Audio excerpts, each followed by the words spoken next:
안녕하세요. 저는 올해 68세 된 김종수라고 합니다. 미국에서 42년을 살다가 작년에 한국으로 돌아온 지 이제 1년 하고도 반이 지났네요.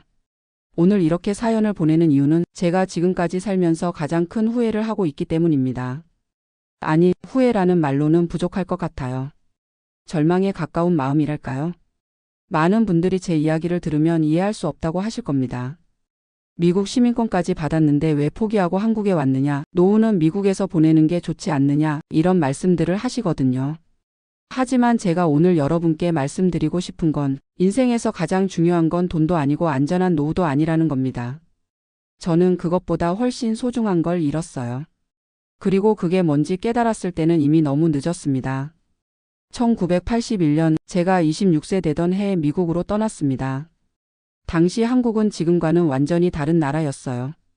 전두환 정권 아래 경제는 어려웠고 젊은이들에게는 희망이 보이지 않던 시절이었죠. 형이 먼저 미국에 가서 자리를 잡고 있었고 저를 초청해 줬습니다. 가족들은 모두 반대했어요. 특히 어머니께서는 며칠 동안 밥도 드시지 않으셨습니다. 아들아, 엄마가 죽기 전에는 한국에 있어라. 미국이 뭐가 좋다고 그렇게 멀리 가려고 하느냐. 어머니의 그 말씀이 지금도 귀에 선합니다. 하지만 그때 저는 젊었고 세상에 대한 욕심도 많았어요. 미국에서 성공해서 부모님께 효도하겠다는 생각뿐이었습니다. 어머니, 몇 년만 있다가 돈 좀 벌어서 금위환 향하겠습니다.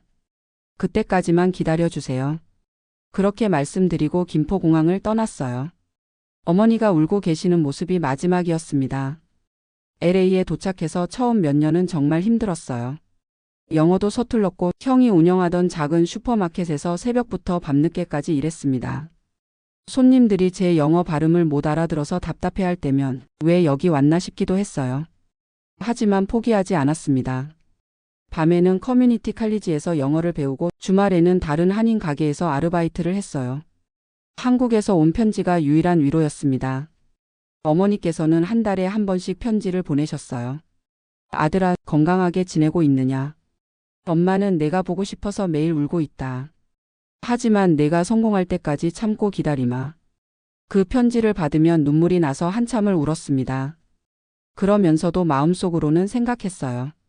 조금만 더 참자. 성공해서 어머니를 미국으로 모셔오자. 1985년 저는 형과 함께 더 큰 슈퍼마켓을 인수했습니다.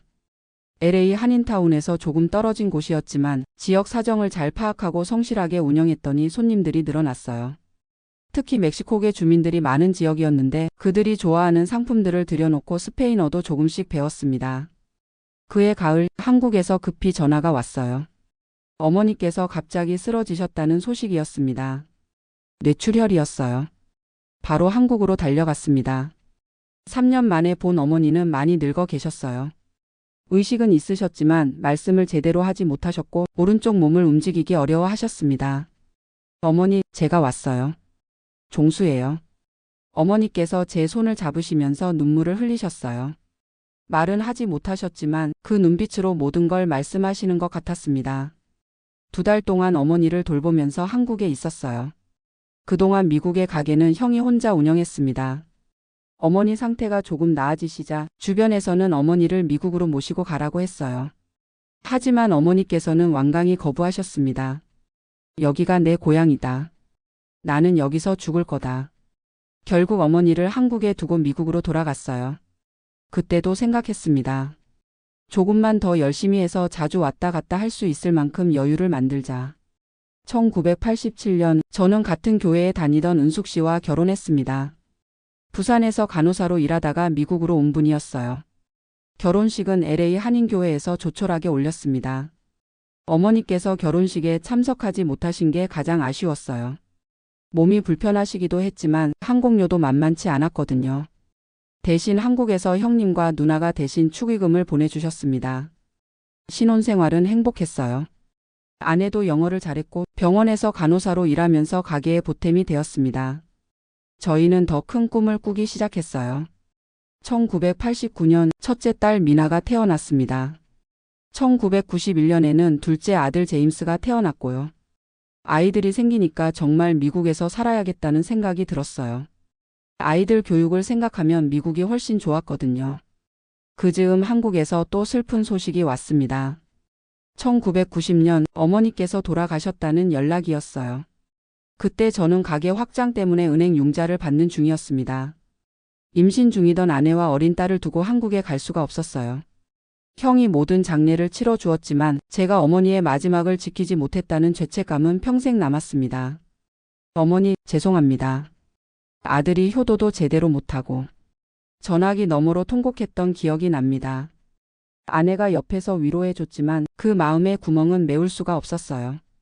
1992년 LA 폭동이 일어났을 때 저희 가게도 큰 피해를 입었습니다. 건물 일부가 불타고 상품들이 약탈당했어요. 하지만 보험금과 정부 지원금 그리고 한인 커뮤니티의 도움으로 다시 일어설 수 있었습니다. 오히려 그 일을 계기로 더 큰 결심을 하게 되었어요. 이제 진짜 미국 사람이 되어야겠다고 생각했습니다. 1995년 저희 가족은 모두 미국 시민권을 취득했어요. 시민권을 받던 날 선서를 하면서 가슴이 벅찼습니다. 동시에 한편으로는 묘한 씁쓸함도 느꼈어요.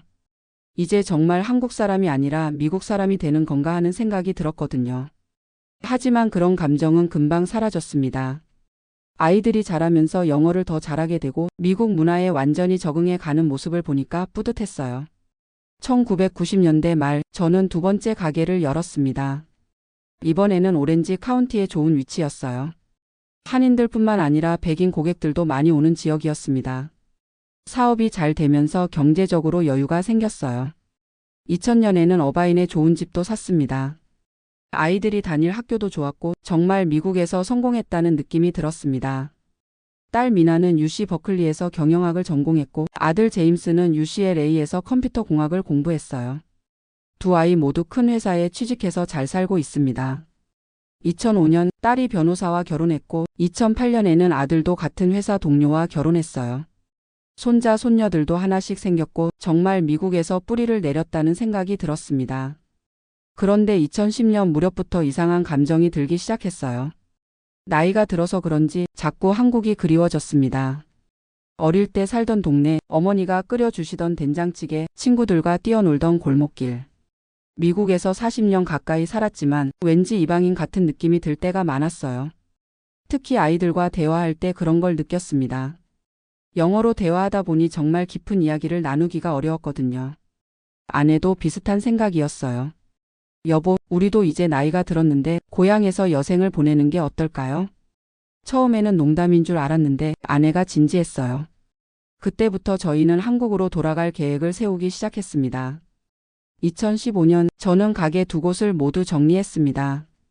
다행히 좋은 가격에 매각할 수 있었어요.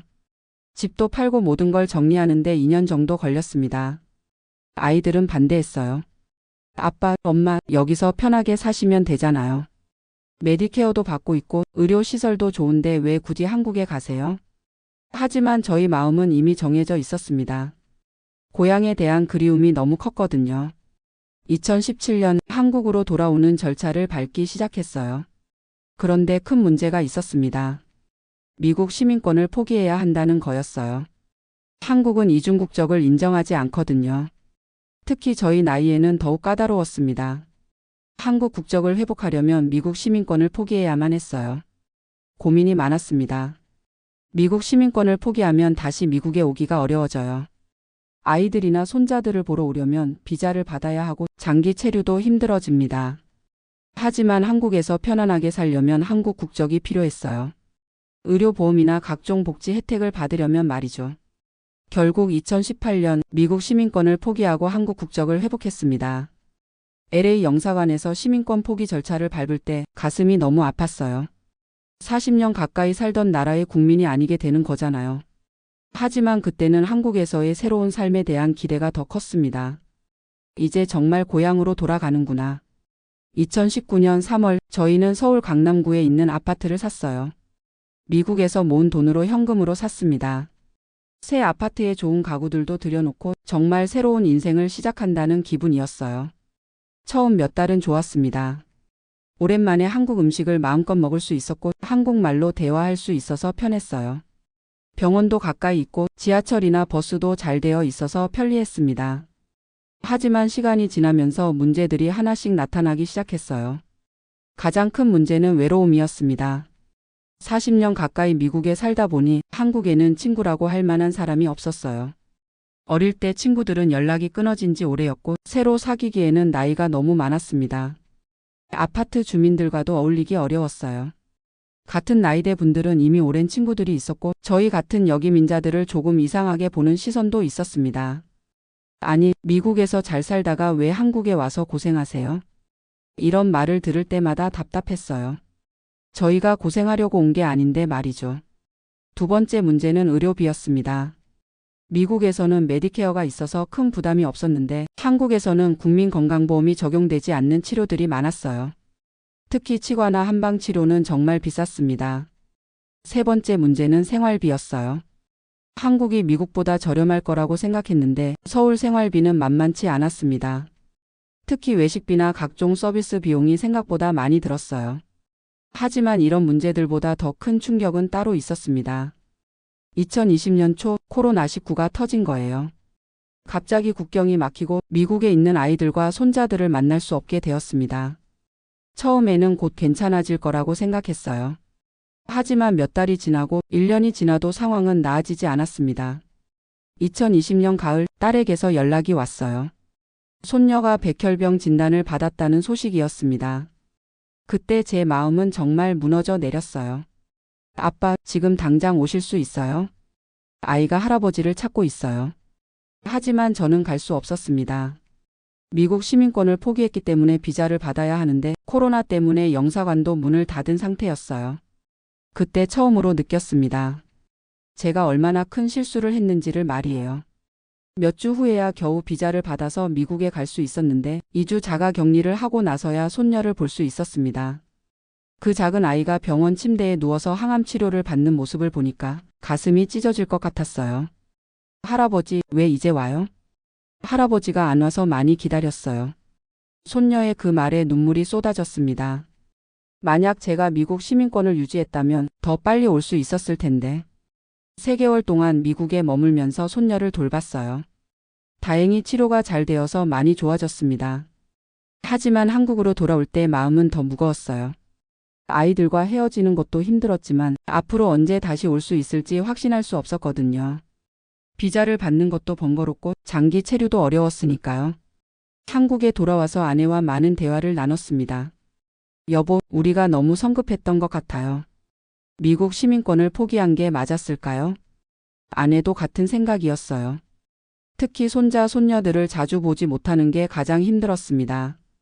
2021년 둘째 아들이 결혼 10주년 기념으로 하와이 여행을 계획했어요. 저희도 함께 가자고 했는데 비자 문제 때문에 참석할 수 없었습니다. 그때 정말 후회가 밀려왔어요. 내가 왜 그랬을까? 미국 시민권을 포기할 필요가 있었을까? 2022년에는 더 큰 일이 생겼습니다. 아내가 갑자기 쓰러진 거예요. 심근경색이었는데 다행히 빨리 병원에 가서 큰 수술을 받았습니다. 수술은 성공적이었지만 아내가 회복하는 동안 정말 외로웠어요. 미국에 있을 때는 아이들이 자주 와서 도와줬는데 한국에서는 저 혼자 모든 걸 해결해야 했습니다. 병원에서 아내를 돌보면서 생각했어요. 우리가 정말 어리석었구나. 가족이 가장 중요한 건데 왜 그걸 놓치고 살았을까? 아내가 태어난 후 저희는 진지하게 다시 미국으로 돌아갈 것을 고려했습니다. 하지만 이미 늦었어요. 미국 시민권을 다시 받기는 거의 불가능했고 영주권을 받는 것도 쉽지 않았습니다. 그리고 무엇보다 한국에서 산 아파트를 팔고 다시 미국으로 가려면 엄청난 비용이 들었어요. 나이도 많아서 새로 정착하기가 쉽지 않을 것 같았고요. 2023년 여름 손자가 대학에 입학했다는 소식을 들었습니다.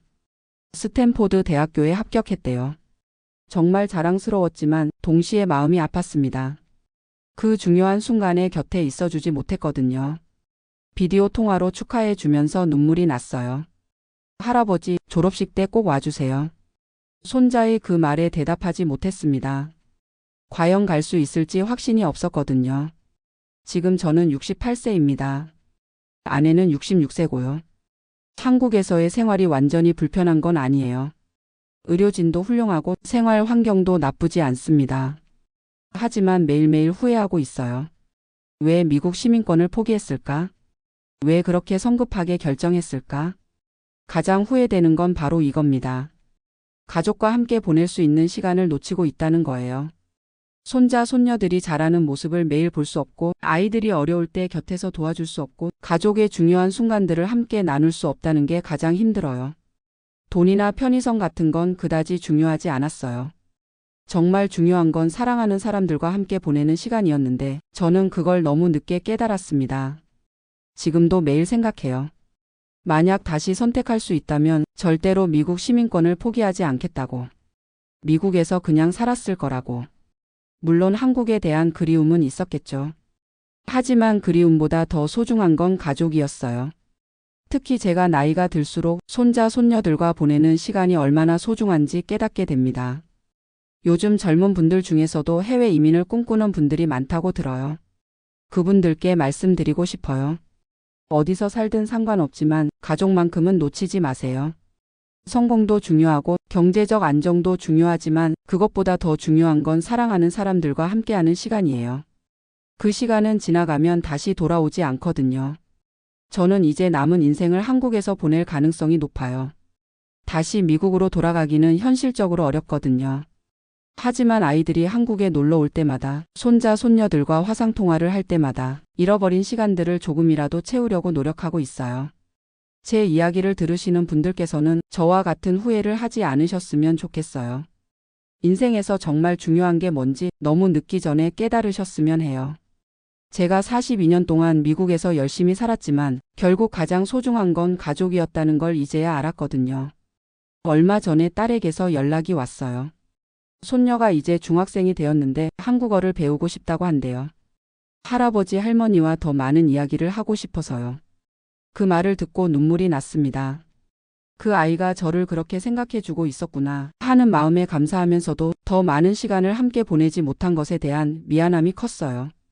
할아버지, 내년 여름방학에 한국에 갈 거예요. 그때까지 한국어 열심히 공부할게요. 손녀의 그 말에 저는 약속했습니다. 할아버지가 한국의 좋은 곳들을 많이 보여줄게. 그리고 할머니가 맛있는 한국 음식도 많이 해줄 거야. 비록 제가 실수로 가족과 떨어져 살게 되었지만 이제라도 남은 시간을 소중히 여기려고 해요. 매주 화상통화를 하고 편지도 자주 쓰고 아이들이 한국에 올 때마다 최대한 많은 시간을 함께 보내려고 합니다.